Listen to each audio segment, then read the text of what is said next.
സ്വപ്നങ്ങൾക്ക് അതിരുകളില്ല, കരിയറിനും ഉണ്ടാകരുത്. Speed Wings Aviation Academy. നമസ്കാരം, ഡോക്ടേഴ്സിലേക്ക് സ്വാഗതം.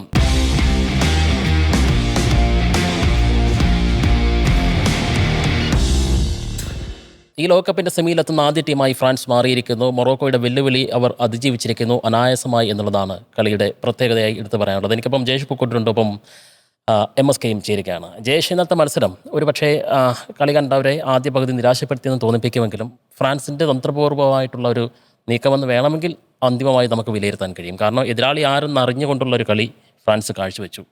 അതിനിടെ നിർഭാഗ്യം പോലെ ആദ്യ പകുതിയിൽ ലീഡെടുക്കാനുള്ളൊരു അവസരം പെനാൽറ്റി നഷ്ടമാകുന്നുണ്ട്. മറുഭാഗത്താകട്ടെ നിരാശപ്പെടുത്തിയെങ്കിൽ അത് മൊറോക്കോയാണെന്ന് പറയേണ്ടി വരും. കാരണം അവർ ഒരിക്കൽ പോലും ഒരു ഭീഷണി ഉയർത്തുന്നതായിട്ട് തോന്നിയില്ല ഫ്രാൻസിനെ സംബന്ധിച്ച്. നമ്മൾ പ്രതീക്ഷിച്ചതൊക്കെ അങ്ങനെയായിരുന്നു, അവർക്കടുത്ത വെല്ലുവിളി ഉയർത്തുന്നതായിരുന്നു. പക്ഷേ അതുണ്ടായില്ല. അതിന് പക്ഷേ പ്രധാന കാരണം സൈബാരി മുൻനിരയിൽ ഉണ്ടായിരുന്നില്ല കഴിഞ്ഞ ദിവസം എന്നുള്ളതായിരിക്കും.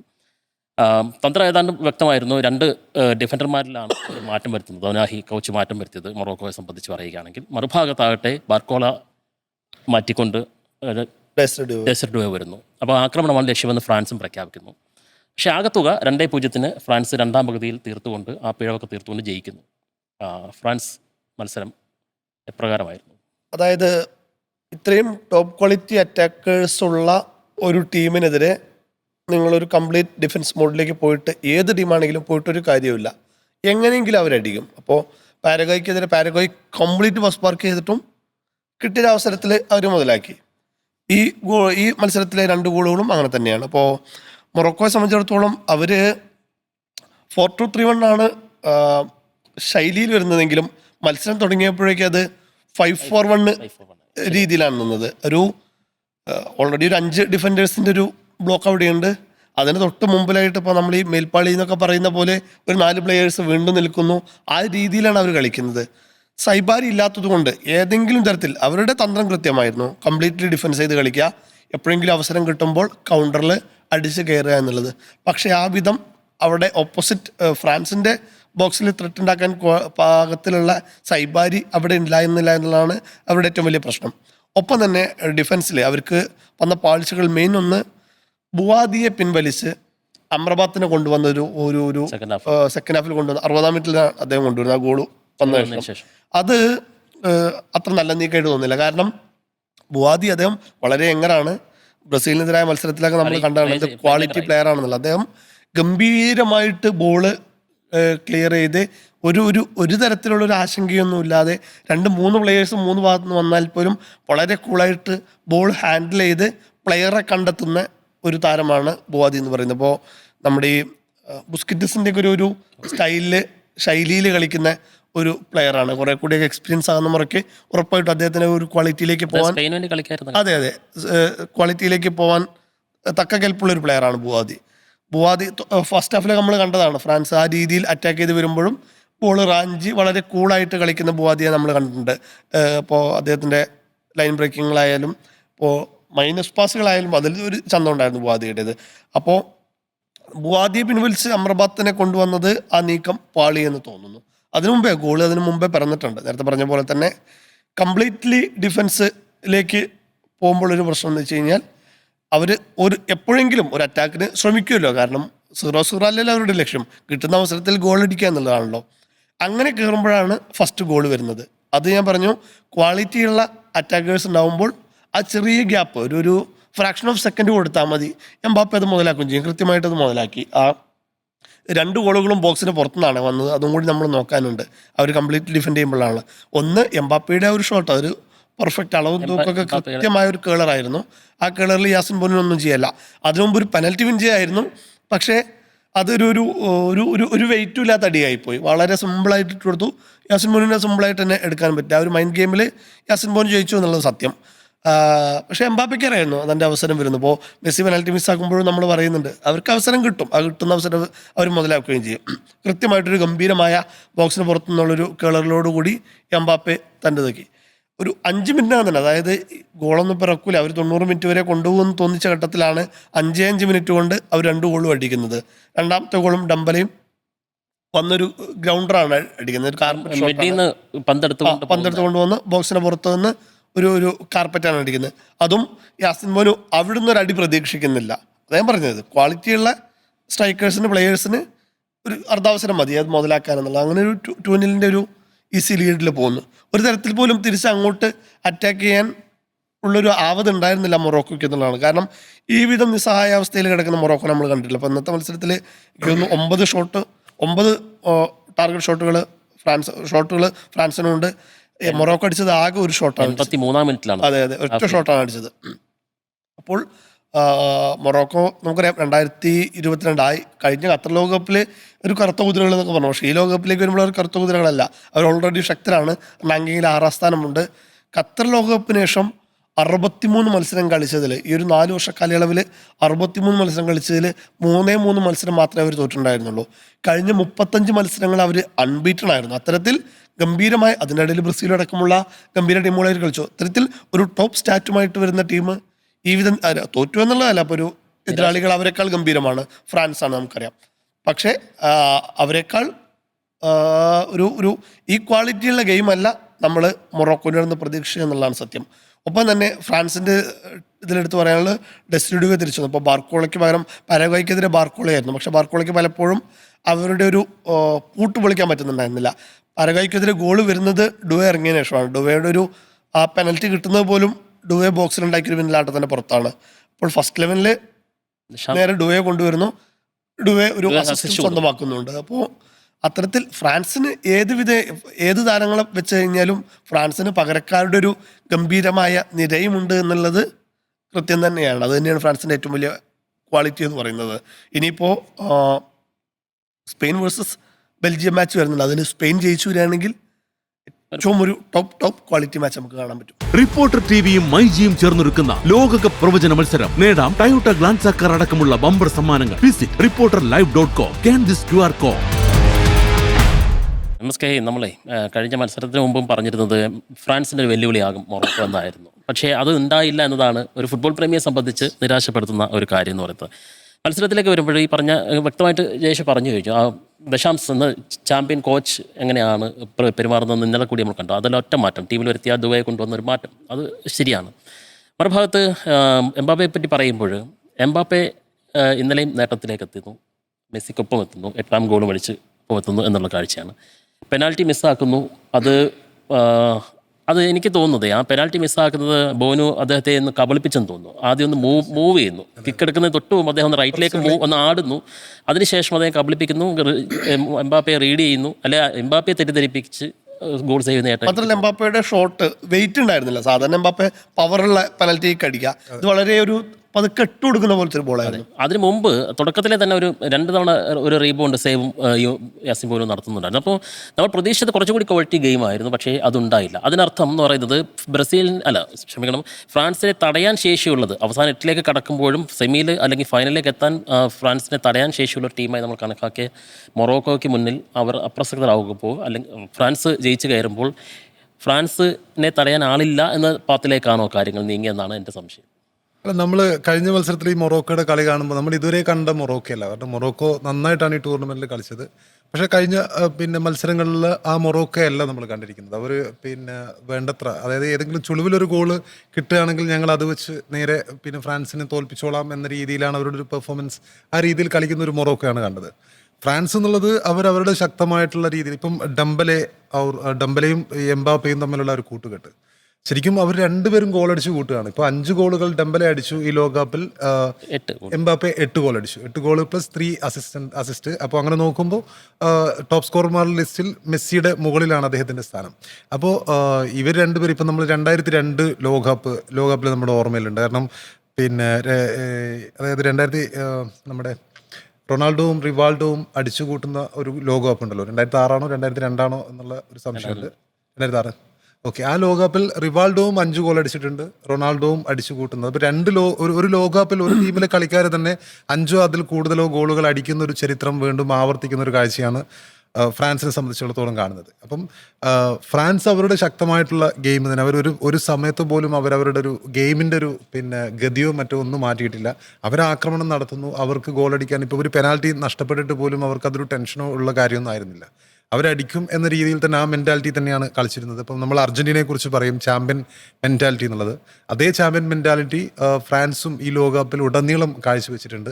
അവർക്ക് മുമ്പിൽ നയിക്കാൻ, അവർക്ക് പറയാൻ പിന്നെ മുന്നിൽ നിന്ന് എംബാപ്പെ മുന്നിൽ നിന്ന് നയിക്കുന്നു എന്നുള്ളത് തന്നെയാണ് ഏറ്റവും പ്രധാനപ്പെട്ട കാര്യം. എംബാപ്പെ ഗോൾ അടിച്ചു കൂട്ടുന്നു എന്ന് പറയുമ്പം ഒരുപാട് റെക്കോർഡുകൾ കഴിഞ്ഞ മത്സരത്തിൽ എംബാപ്പെ നേടുകയുണ്ടായി. അതിൽ പിന്നെ എംബാപ്പയുടെ കരിയറിലെ ഗോളുകളുടെ എണ്ണം ഇപ്പോൾ 20ആയി. മെസ്സിയുടെ തൊട്ട് താഴെ തന്നെ ഉണ്ട്. നമ്മൾ ബാംഗ്ലൂർ ഡേയ്സിൽ പറയുന്നത് പോലെ ഒപ്പം പിന്നാലെ നടക്കാനല്ല, ഒപ്പം നടക്കാനാണ് എനിക്ക് ഇഷ്ടം. സമീറിന്റെ ഒരു ഗംഭീര കാർഡ് വന്നിട്ടുണ്ട്. അതെ, ഒപ്പം നടക്കാനാണ് എനിക്കിഷ്ടം എന്ന് പറഞ്ഞുകൊണ്ട് പിന്നാലെ കൂടുന്ന ആ ഒരു എംബാപ്പയാണ് കാണുന്നത്. അപ്പോൾ 21 ഗോൾ, മെസ്സിയുടെ 21 ഗോളിന് തൊട്ട് താഴെ 20 ഗോളായിട്ട് എംബാപ്പ ഉണ്ട്. മാത്രമല്ല ഈ ലോകകപ്പിൽ ഇതുവരെ പിന്നെ അദ്ദേഹം 8 ഗോളുകളും 3 അസിസ്റ്റുകളും നേടി. അപ്പം അങ്ങനെ നോക്കുമ്പോൾ മെസ്സി 8 ഗോളും 1 അസിസ്റ്റുമാണ് മെസ്സിക്കുള്ളത്. അതിന് രണ്ടുപേരും ഒരേ ഗോളാണെങ്കിലും എംബാപ്പെ ഈ പിന്നെ ഗോൾഡൻ ബൂട്ട് പട്ടികയിൽ ഒന്നാമതെത്തിയിട്ടുണ്ട്. ഇപ്പം പിന്നെയുള്ളത് നോക്കൌട്ട് ഘട്ടത്തിൽ എംബാപ്പയുടെ ഗോൾ സംഭാവന ഈ അസിസ്റ്റ് അടക്കം 14 എണ്ണായി. അതായത് കഴിഞ്ഞ 60 വർഷത്തിനിടെ ഇങ്ങനൊരു നേട്ടം പിന്നെ കൈവരിച്ചവരിൽ മെസ്സിക്ക് ഒപ്പം തന്നെ മെസ്സിയുടെ പിന്നെ ഒപ്പം തന്നെ നിൽക്കുകയാണ്. മെസ്സിയും 14 പിന്നെ ഇതാണ് നോക്കൌട്ട് ഘട്ടത്തിൽ അസിസ്റ്റ് അടക്കം 14 ഗോൾ സംഭാവനകളാണ് നൽകിയത്. അപ്പം അവിടെയും ഒപ്പം തന്നെ നടക്കുകയാണ് എംബാപ്പെ. പിന്നുള്ളത് ഇതുപോലെ 8 ഗോളും 3 അസിസ്റ്റ് ചെയ്തും ഈ ലോകകപ്പിൽ 11 ഗോളുകളിൽ ഇതുവരെ എംബാപ്പെ പങ്കാളിയായി. അപ്പം ഗർഡ് മുള്ളർക്ക് ശേഷം 70-ൽ അദ്ദേഹം പിന്നെ 13 ഗോൾ ഇതുപോലുള്ള ഈ ഗോൾ സംഭാവന നൽകിയിരുന്നു. അതിൻ്റെ ഒപ്പം അതിൻ്റെ തൊട്ട് താഴെ എത്തിയിരിക്കുകയാണ് എംബാപ്പെ. പിന്നെയുള്ളത് 2 വ്യത്യസ്ത ലോകകപ്പുകളിൽ 66 ലോകകപ്പിന് ശേഷം 2 വ്യത്യസ്ത ലോകകപ്പുകളിൽ 10-ലധികം ഗോൾ സംഭാവനകൾ നൽകുന്ന ആദ്യ കളിക്കാരനായിട്ടും എംബാപ്പെ മാറിയിട്ടുണ്ട്. അപ്പം മൊത്തത്തിൽ നോക്കുമ്പോൾ എംബാപ്പെ അദ്ദേഹം ഈ ഒരു ഏജിൽ അതായത് ഒരു എഡിഷനിൽ തന്നെ 10 ഗോൾ കോൺട്രിബ്യൂഷൻ ഉള്ള 4 താരങ്ങളേ ഉള്ളൂ. ആ ലിസ്റ്റ് എലൈറ്റ് ലിസ്റ്റാണ്. അതെ, Pele, Gerd Muller, Lionel Messi രണ്ടാമതും അദ്ദേഹം എത്തിയിരിക്കുകയാണ്. അതാണ് ഏറ്റവും പ്രധാനപ്പെട്ട കാര്യം. ഇപ്പം എംബാപ്പെ എന്തുകൊണ്ടാണ് അടുത്ത നെക്സ്റ്റ് ബിഗ് തിങ് എന്ന രീതിയിൽ ഇപ്പൊ നമ്മൾ പിന്നെ ഓൾറെഡി ബിഗ് തിങ് ആയി കഴിഞ്ഞു. ഓൾറെഡി ഇതാണ് നമ്മൾ മെസ്സിക്കും റൊണാൾഡോ ജനറേഷനിലെ ആ ഒരു ജനറേഷനിലെ ഏറ്റവും പ്രധാനപ്പെട്ട ഏറ്റവും മുന്നിൽ നിൽക്കുന്ന ഒരു താരമായിട്ട് എംബാപ്പയുടെ ഈ ലോകകപ്പുകളിലെ ഗോളടി മികവ് നോക്കുമ്പോൾ ഒരു പക്ഷേ മെസ്സിയേക്കാൾ മുകളിൽ നിൽക്കുന്ന ഗോളടി മികവാണ് അദ്ദേഹം കാഴ്ചവെച്ചുകൊണ്ടിരിക്കുന്നത്. അപ്പോൾ എംബാപ്പെ ഫ്രാൻസിനെ സംബന്ധിച്ചിടത്തോളം അദ്ദേഹമാണ് അവരുടെ നായകൻ. അദ്ദേഹം കൃത്യമായിട്ടും അത് ഗ്രൗണ്ടിൽ പിന്നെ പ്രദർശിപ്പിക്കുകയും ചെയ്യുന്നുണ്ട്. കഴിഞ്ഞ മത്സരത്തിൽ അദ്ദേഹം പിന്നെ ഇടയ്ക്ക് അദ്ദേഹം കയറി പോകുമ്പോൾ അദ്ദേഹം പിന്നെ സബ് ചെയ്യുമ്പോൾ ഇതിന് മുമ്പത്തെ മത്സരത്തിൽ സബ് ചെയ്യുമ്പം ദശാംശ് ഇങ്ങനെ പിന്നെ ബോ ചെയ്യുന്ന കണ്ടിരുന്നു. കഴിഞ്ഞ മത്സരത്തിലും ആ ഒരു എംബാപ്പെ ഏതാണ്ട് ടീമിനെ വിജയിപ്പിച്ച് കഴിഞ്ഞിട്ടാണ് പോകുന്നത്. 2 ഗോൾ അടിച്ചു. ആ രീതിയിൽ നിൽക്കുമ്പോൾ ഫ്രാൻസിനെ സംബന്ധിച്ചിടത്തോളം ഈ എംബാപ്പെ ഡെമ്പലെ കൂട്ടുകെട്ട് ഏറ്റവും പ്രധാനമാണ്. ജയ്ഷേ, നമ്മൾ പെനാൽറ്റിയുടെ കഥ പറഞ്ഞല്ലോ. എംബാപ്പയും പെനാൽറ്റി പാഴാക്കുന്നു എന്നുള്ളതാണ്. പക്ഷേ പെനാൽറ്റി വിവാദങ്ങളുമാണല്ലോ നമുക്ക് ഈ ആർക്കൊക്കെ അനുവദിക്കുന്നു എന്നുള്ളതൊരു വിഷയമായിട്ട് വരുന്നു. ഇന്നത്തെ മത്സരത്തിന് വിവാദമുണ്ടായിരുന്നു. ഫ്രാൻസിനെ പുറത്താക്കാൻ വേണ്ടി അർജന്റീന റഫറിമാരെ, സ്വദേശികളായ റഫറിമാരെ നിയോഗിക്കുന്നു. 5 റഫറി. അതായത് അതൊരു ട്രയോ ആണല്ലോ. ടീം എന്ന് പറയുമ്പോൾ അവർ ഒരേ സ്വദേശക്കാരായിരിക്കണം. അതാണ് ഫിഫ ചട്ടം, റഫറിമാർ മത്സരം നിയന്ത്രിക്കുന്നത്. ചില ഈ ഘട്ടത്തിൽ പ്രചരിക്കുന്ന ചില കണക്കുകൾ, അതായത് ഇതാണ്: ഫ്രാൻസിന് സമ്മർദ്ദഘട്ടങ്ങളിൽ അനുകൂലമായിട്ട് പെനാൽറ്റികൾ ലഭിക്കുന്നു എന്നുള്ളതാണ്. അപ്പോൾ ഇന്നലെ തന്നെ ഒരു ബ്രേക്ക് ത്രൂവിന് വേണ്ടിയിട്ട് അവർക്ക് പെനാൽറ്റി ലഭിക്കുന്നു. അത് മാത്രമല്ല 2018 വേൾഡ് കപ്പ് നോക്കുമ്പോൾ ഓസ്ട്രേലിയക്കെതിരെ 0-0 നിൽക്കുമ്പോൾ അവർക്ക് പെനാൽറ്റി ലഭിക്കുന്നു. അർജന്റീനയ്ക്കെതിരെ 0-0 നിൽക്കുമ്പോൾ ബ്രേക്ക് ത്രൂ പോലെ പെനാൽറ്റി ലഭിക്കുന്നു. ക്രൊയേഷ്യക്കെതിരെ 1-1 എന്ന് പറഞ്ഞ് 2018 ലോകകപ്പ് ഫൈനലിൽ നിൽക്കുമ്പോൾ പെനാൽറ്റി ലഭിക്കുന്നു. 2022 വരുമ്പോഴും അർജന്റീനയ്ക്ക് എതിരെ അവർ 2-1 പിന്നെ നിൽക്കുന്ന ഘട്ടത്തിൽ പെനാൽറ്റി, 3-2 പിന്നെ നിൽക്കുമ്പോൾ പെനാൽറ്റി. 2026 വരുമ്പോൾ പരാഗ്വയ്ക്കെതിരെയും പെനാൽറ്റി ലഭിക്കുന്നു, മൊറോക്കോക്കെതിരെയും പെനാൽറ്റി ലഭിക്കുന്നു. ഇതാണ് ഈ കൂടി പറയുകയാണെങ്കിൽ നല്ലതായിരുന്നു. അല്ല, ഇങ്ങനെയാണ് സംഭവം. അപ്പോൾ കൃത്യമായിട്ട് ഫ്രാൻസിന്റെ എല്ലാ കണക്കും നിങ്ങൾ എടുത്തു വെച്ചിട്ടുണ്ട്. ഇന്നലത്തെ മത്സരത്തിന്റെ മാത്രം പറഞ്ഞാൽ താല്പര്യമില്ലേ? അല്ല, ഇതാണ് സംഭവം എന്ന് പറയുന്നത്. അപ്പോൾ പെനാൽറ്റികളും വിവാദങ്ങളും അല്ലെങ്കിൽ കളിയുടെ ഗതിയായിട്ട് അത് ഒരു ഭാഗത്തു കൂടി പോകുന്നുണ്ട്. ചില വിവാദങ്ങൾ മാത്രം ചില ഘട്ടങ്ങളിൽ ഉയരുന്നതും അത് ചർച്ചയാവുകയും ചെയ്യപ്പെടുന്നു എന്നുള്ളതും ഈ ഗെയിമിൻ്റെ ഒഴുക്കിനെതിരെയുള്ളൊരു സംഭവമായിട്ട് കണക്കാക്കുമ്പോൾ ഇത്രയും അധികം വിവാദങ്ങൾ ഉയർന്ന ഒരു ലോകകപ്പ് എനിക്ക് തോന്നുന്നില്ല. ഇങ്ങനെ ഒരു ടീമുമായി ബന്ധപ്പെട്ടോ അല്ലെങ്കിൽ പെനാൽറ്റികളുമായി ബന്ധപ്പെട്ടോ അനുകൂല ഘടകങ്ങളുമായി ബന്ധപ്പെട്ടോ റെഫറിങ്ങുമായി ബന്ധപ്പെട്ടോ ഒക്കെ കഴിഞ്ഞ വേൾഡ് കപ്പിൽ ഏറെക്കുറെ സമാനമായ രീതിയിൽ തന്നെ ഉണ്ടായിരുന്നു എന്നുള്ളതാണ് സത്യം. ഇപ്പോൾ അർജന്റീന റോബർ ചെയ്തു, റിഗ് ചെയ്തു എന്നൊക്കെയുള്ള രീതിയിലായിരുന്നില്ലേ കഴിഞ്ഞ വേൾഡ് കപ്പ് അർജന്റീന കപ്പടിച്ചപ്പോഴുള്ളത്. ആ ഒരു സെയിം സാധനം ഇത്തവണയും തുടരുന്നുണ്ട്. ഇനിയിപ്പോൾ വിവാദം ഇപ്പം അർജന്റീന അടുത്ത മത്സരത്തിൽ അങ്ങനെ പരാജയപ്പെട്ട് പുറത്താകുകയാണെങ്കിൽ ഇതെല്ലാം എല്ലാം നോക്കും. ഒരു തരത്തിലുള്ള വിവാദം ഉണ്ടാവില്ല. പിന്നെ ആര് കപ്പടിച്ച് കഴിഞ്ഞിട്ട് ഒരു കുഴപ്പമുണ്ടാവില്ല. അത് ജേഷൻ തോന്നുന്നത് എന്താ ഈ അർജന്റീന ഇങ്ങനെ ടാർഗറ്റ് ചെയ്യാൻ കാര്യം എന്താ? അർജന്റീന കൊണ്ടുള്ള മെച്ചം എന്താ? ഈ ഫിഫ അർജന്റീന കൊണ്ട് നിലനിർത്തിയാൽ റവന്യൂ ആണോ അതോ മറ്റു കാര്യങ്ങളാണോ എന്താണ് തോന്നുന്നത്? ഇത് പ്യുവർ ഫാൻ മെയ്ഡ് സാധനം പറയുമല്ലോ നമ്മള്, അത്രേ ഉള്ളൂ. ഇതൊന്നും ഫിഫയെ ബാധിക്കുന്നില്ല. കഴിഞ്ഞ ദിവസം പിയർ ലൂയിജി കൊളീന പോലും പറഞ്ഞൊരു കാര്യം, ഇങ്ങനെ ഒരു സ്വാധീനിക്കാവുന്ന സാധനം നടക്കുന്ന കേസല്ല എന്നാണ് പറഞ്ഞത്. ഒരിക്കലും പോലെ അതും ലോകകപ്പ് പോലെയുള്ള ഒരു വേദിയിൽ ചില വളരെ പ്രാദേശികമായി നടക്കുന്നെങ്കിലും ഡൊമസ്റ്റിക് മത്സരങ്ങളിലൊക്കെ നടക്കുന്നുണ്ടായിരിക്കും. ചില ഡിവിഷൻ ലീഗുകൾ ഇപ്പോൾ ഇറ്റാലിയൻ സീരിയയിൽ 1ാം ഡിവിഷനിൽ റഫറിമാർ കുഴ വാങ്ങിയിട്ട് മത്സരം മട്ടിമറിച്ചത് നമ്മൾ കണ്ടിട്ടുണ്ട്. ഒരുപാട് പഴയ കഥയൊന്നുമല്ലേ. അപ്പോൾ യുവൻ്റസ് ഉൾപ്പെടെയുള്ള ടീമുകളെ ബാൻ വന്നിരുന്നു, തരം താഴ്ത്തിയിരുന്നു, അത്തരത്തിലുള്ള സംഭവമൊക്കെ നമുക്കറിയാം. പക്ഷെ ലോകകപ്പ് പോലെയുള്ള ഒരു മത്സരത്തിൽ ഈ വിധം ഇപ്പോൾ ചിലർ പറയുന്ന പോലെ മെസ്സി ഇങ്ങനെ നോട്ടും പൈസ എണ്ണി നിൽക്കുകയാണ്, നോട്ടും പൈസ ഇങ്ങനെ കൊടുക്കുകയാണ്, ആ രീതിയിലുള്ള ഇതൊന്നും നടക്കില്ല. അതൊക്കെ ചുമ്മാ പറയാൻ ബാലിഷമായിട്ടുള്ള വാദങ്ങളാണ്. അതൊക്കെ ചർച്ച ചെയ്യുന്ന തന്നെ അബദ്ധമാണെന്നാണ് ഞാൻ മനസ്സിലാക്കുന്നത്. അല്ല, ഇതിലിപ്പോ പ്രധാനപ്പെട്ട ഒരു കാര്യം, ഈ പൈസ കൊടുത്തിട്ട് ഇതായി ലഫറി പിന്നെ ഇത് ചെയ്തു അങ്ങനെയൊന്നുമല്ലല്ലോ ആളുകൾ പറയുന്നത്. നിങ്ങൾ അതിനെ പെട്ടെന്ന് ആ ലൈനിലേക്ക് മാറ്റുന്നു എന്നുള്ളതാണ് ഏറ്റവും ഖേദകരമായിട്ടുള്ള കാര്യം. ഇവിടെ സംഭവിച്ചുകൊണ്ടിരിക്കുന്നത്, ക്ലാസ്സിൽ ഏറ്റവും പഠിക്കുന്ന കുട്ടിക്ക് എപ്പോഴും ടീച്ചേഴ്സിൻ്റെ ഒരു അഡ്വാൻറ്റേജ് ഉണ്ടാവും. അവർ എന്ത് തെറ്റ് ചെയ്താലും ഓക്കെ ഒന്ന് കണ്ണടക്കുന്ന ഒരു രീതിയുണ്ട്. ഇവിടെ ശരിക്കും ആരെങ്കിലും പൈസ കൊടുത്തോ ഫിഫ അർജന്റീനക്ക് അനുകൂലമായിട്ടോ അല്ലെങ്കിൽ ഫ്രാൻസിന് അനുകൂലമായിട്ടോ നിൽക്കുന്നോ ഒന്നുമല്ല യഥാർത്ഥത്തിൽ അതിൻ്റെ വിമർശനം വരുന്നത്. ഇവിടെ വരുന്നത് ഈ അർജന്റീനയുടെ മത്സരങ്ങളാണെങ്കിലും മറ്റുമൊക്കെ നോക്കുമ്പോൾ പലപ്പോഴും റഫറി അവർക്ക് അനുകൂലമായിട്ട് നിൽക്കുന്നു എന്നുള്ളതാണ്. അത് പണം കൊടുത്തിട്ട് എന്നുള്ള രീതിയിലല്ല ആരും വാദിക്കുന്നത്. ഇപ്പൊ കൊളീന പറഞ്ഞെന്ന് പറഞ്ഞു, കൊളീനക്ക് അങ്ങനെ പറയാനല്ലേ വകുപ്പുള്ളൂ. കൊളീന ഈ ഫിഫയിലെ റഫറിമാരുടെ തലവനാണ്, അവരുമായിട്ട് അതിന് അസോസിയേറ്റ് ആയിട്ടുള്ള ഒരാളാണ്. അപ്പോൾ ഇവിടെ ഞാൻ പറയുന്നത് അർജന്റീനക്ക് അനുകൂലമായ പിന്നെ പല തീരുമാനം, ഇപ്പോൾ കഴിഞ്ഞ മത്സരത്തിൽ ഈജിപ്തുമായിട്ടുള്ള മത്സരം തന്നെ നമ്മൾ കണ്ടു. കൃത്യമായിട്ടും ആ മത്സരം കണ്ട് പലർക്കും തോന്നിയിട്ടുണ്ട്, ഈവൻ ജയേഷിന് പോലും തോന്നിയിട്ടുണ്ട് ചില സമയത്ത് കാർഡ് കൊടുക്കാമായിരുന്നു, അല്ലെങ്കിൽ പിന്നെ അത് നമ്മൾ പറയുന്നത് അത് സംഭവിക്കുന്നുണ്ട്. ഇപ്പോ സലക്കെതിരെ പെനൽറ്റി ഫൗൾ അല്ല, മാച്ചിന്റെ സമയത്ത് നടന്നൊരു ഫൗൾ ഉണ്ടായിരുന്നു. മാച്ച് ടൈമിൽ റൊമേറോ ഒന്ന് സ്ലൈഡ് ചെയ്ത് വന്നിട്ടുണ്ട്. അത് കാർഡുള്ള ബോളായിരുന്നു, നേരെ ഫ്രണ്ട്. ഞാൻ പറയുന്നത് പക്ഷെ കൊടുത്തിട്ടില്ല. ചില സംഭവങ്ങളുണ്ട്, അത് എത്രയോ മത്സരങ്ങളിലുണ്ട്. ഇംഗ്ലണ്ട് മത്സരത്തിൽ ഗാനയ്ക്ക് അർഹിച്ചൊരു പെനൽറ്റി നഷ്ടമായിരുന്നു. അതിപ്പോ ഇംഗ്ലണ്ട് പൈസ വാങ്ങിച്ചിട്ട് അല്ലെങ്കിൽ ഇംഗ്ലണ്ട് ആനുകൂല്യം കൊടുക്കും വേറെ തരത്തിലേക്ക് എത്തിക്കുകയാണ്. ആഫ്രിക്കൻ ടീമിനെ താഴ്ത്തണം എന്നുള്ള ഉദ്ദേശത്തിൽ ചെയ്യുന്നതാണോ? അതല്ല. നമ്മളതിനെ വിമർശിക്കുന്ന സമയത്ത് ഇതിന്റെ പ്രശ്നം എന്താ വെച്ച് കഴിഞ്ഞാല് ഈ വാർ എപ്പോൾ എടുക്കണം എന്നുള്ളതിനെ കുറിച്ച് കൃത്യമായ ഒരു ധാരണ ഇല്ലാത്തത് കൊണ്ടാണ് അതാണ് പറയുന്നത്. പലപ്പോഴും വാറ് കൃത്യമായിട്ടും ഇവരുടെ മത്സരങ്ങളിൽ പിന്നെ കൃത്യമായിട്ട് ഇടപെടുന്നു. വാറ് കൃത്യമായിട്ട് വരാറില്ലേ? ഇത് ചെക്ക് ചെയ്യേണ്ടതാണ്. കഴിഞ്ഞ ദിവസം പെനാൽറ്റിക്ക് മുമ്പ് എത്രയോ സമയം വാർ ചെക്ക് ചെയ്തു. ചില വാറുകൾ ചെക്ക് ചെയ്യപ്പെടാതെ പോകുന്നു. റഫറിയെ മറികടന്നിട്ട് വാർ ചെക്ക് ചെയ്യുന്നു എന്നുള്ളതാണ് പ്രശ്നം. പ്രധാനമായിട്ടും 4 സാഹചര്യങ്ങളിലാണല്ലോ വാർ ചെക്ക് ചെയ്യുന്നത്. പെനൽറ്റി ഉൾപ്പെടെയുള്ള കാര്യങ്ങൾ, റെഡ് കാർഡ് ഉൾപ്പെടെയുള്ള കാര്യങ്ങൾ ചെക്ക് ചെയ്യാൻ, ഓഫ് സൈഡ്, ഗോള്, അത്തരം സാധനങ്ങളിലാണ് വാർ ചെക്ക് ചെയ്യാറുള്ളൂ. ഒരു നോർമൽ ഫൗളൊന്നും ചെയ്യാറില്ല. റഫറിയുടെ നേരെ മുമ്പിൽ വെച്ച് നടക്കുന്ന ഒരു ഫൗളിനും കാര്യത്തിനും അത് റഫറിയുടെ തീരുമാനമാണ്, ഓൺ ഫീൽഡ് റഫറിയുടെ. അതല്ലാതെ വളരെ വൈഡായിട്ട് ചിലപ്പം റഫറിക്ക് ക്ലിയർ വിഷൻ കിട്ടാത്ത ഏതെങ്കിലും സാഹചര്യത്തിലുണ്ടെങ്കിൽ മാത്രമാണ് വാർ റൂമിൽ നിന്ന് റഫറിക്ക് നിർദ്ദേശം കൊടുത്ത് അത്തരത്തിലൊരു സാഹചര്യത്തിലേക്ക് മുതിരാറുള്ളൂ. എല്ലാം വാർ കൊടുക്കണം എന്നുള്ളൊരു നിർബന്ധമൊന്നുമില്ല. പ്രധാനമായിട്ട് ഞാൻ പറഞ്ഞല്ലോ, ഈ 4 സാഹചര്യങ്ങളിലാണ് ഡയറക്റ്റ് വാറിനെ വിളിച്ച് അധികാരം കൊടുക്കുക. അതും ഓൺ ഫീൽഡ് റഫറിയുടെ തീരുമാനമാണ്. ഞാൻ പോകണ്ടേ എന്നുള്ളത് ഓൺ ഫീൽഡ് റഫറിയുടെ തീരുമാനമാണ്. കഴിഞ്ഞ ദിവസം ഇതിൽ കോടതി സ്വമേധയാ കേസ് എടുക്കുന്നു, നമ്മൾ കേസ് കൊടുക്കുന്നു. ആ രണ്ടും തമ്മിൽ ഡിഫറൻസ് ഉണ്ട്.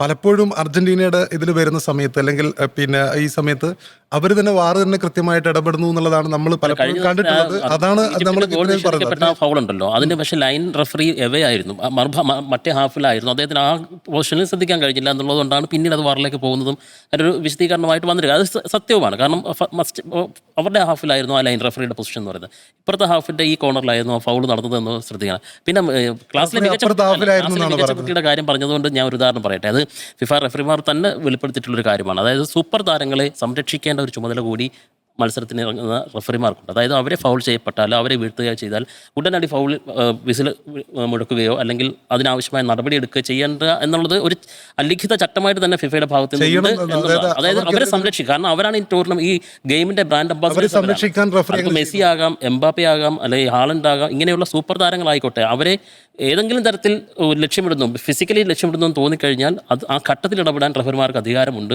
ഉടനടി നമ്മളതാണ് മെസ്സിയൊക്കെ വീഴ്ത്തി കഴിഞ്ഞാൽ ഉടൻ ഫൗൾ വിളിക്കുന്നതിൻ്റെ ഒരു കാരണം അതൊരു വാണിംഗ് കൂടിയാണെന്നാണ് അതിൻ്റെ വിശദീകരണമായിട്ട് വായിച്ചിട്ടുണ്ട്. അങ്ങനെ ഒരു അലിഖിത ചട്ടമുണ്ട് റഫറിമാർക്ക്. അത് ഫിഫ റഫറിയായിട്ടുള്ള സന്തോഷ് കുമാർ പറഞ്ഞിട്ടുള്ള കാര്യം തന്നെയാണ്. അത് മത്സരങ്ങൾ നിയന്ത്രിച്ചിട്ടുള്ള വ്യക്തിയാണല്ലോ. അത് അങ്ങനെ ഒരു അത് എഴുതപ്പെട്ട നിയമമല്ലത്രേ.